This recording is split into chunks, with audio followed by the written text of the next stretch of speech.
চলো আজ তোমাদের হচ্ছে আমার শ্বশুর আজকে নদীতে হচ্ছে মাছ ধরার জন্য জাল পাতবে, তো সেখানেই যাই। যেতে যেতে তোমাদের সাথে কথা হচ্ছে আর কীরকম কি পাতবো সেটাও তোমাদের অবশ্যই দেখাবো। চলো, চলেই এসছি নদীতে। তোমরা দেখতেই পাচ্ছ, আশা করি তোমরা সকলেই চেনো হয়তো।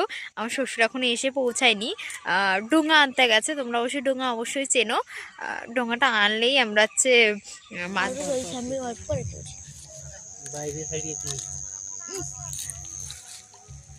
এইভাবে মাছ মানে জালটা পাতবে ডোঙায় করে।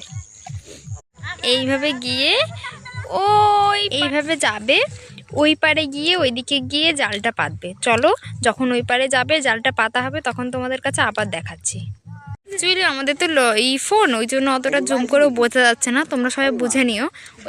ওইখান থেকে শুরু করছে জাল পাতছে, ঠিক আছে? দেখতেই পাচ্ছ নদীর অনেকটা গভীরে গেছে, ওই পাড়টায় গেছে। আর ও দেখো ওই পারে অনেক কাকিমারা ওই যে কালাই মানে ধুচ্ছে, ডালের বড়ি দেবে বলে। দেখো এইখান থেকে জাল পেতেছে আর এতটা নিয়ে গেছে, ওইখান থেকে শুরু হয়েছে, ঠিক আছে?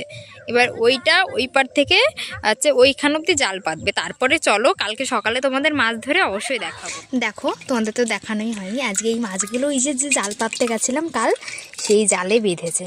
কি সুন্দর না?